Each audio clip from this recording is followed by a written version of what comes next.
This channel does not promote any violent, harmful or illegal activities. All content provided by this channel is meant for an educational purpose only. Suvendu অধিকারীর কড়া আক্রমণ। রাজ্যে মহিলা মুখ্যমন্ত্রী আছেন, তবু নারীরা নিরাপদ নন। দুর্গাপুর ধর্ষণ কাণ্ডে মুখ্যমন্ত্রী মমতা বন্দ্যোপাধ্যায়ের মন্তব্য ঘিরে রাজ্য রাজনীতিতে ঝড় উঠেছে।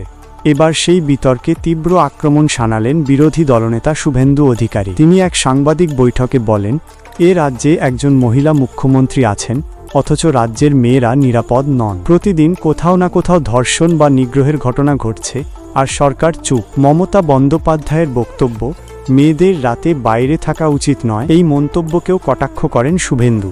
তিনি বলেন, যিনি মুখ্যমন্ত্রী তিনি নিজেই মেয়েদের রাত ৮টার পর ঘরে থাকতে বলছেন। তাহলে কি রাজ্য প্রশাসন নিরাপত্তা দিতে অক্ষম?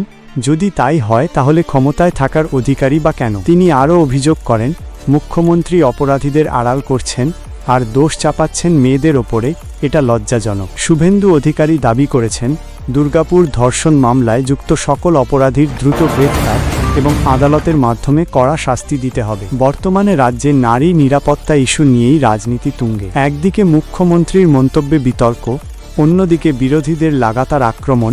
এখন দেখার বিষয়, এই বিতর্কের মাঝে প্রশাসন কতটা কার্যকর পদক্ষেপ নেয়। সে যাই হোক, আপনাদের মতামত অবশ্যই কমেন্ট করে জানাবেন, আর এরকম আরও আপডেটের জন্যে লোকনাথ দোলাই এর সাথে জুড়ে থাকুন। ধন্যবাদ।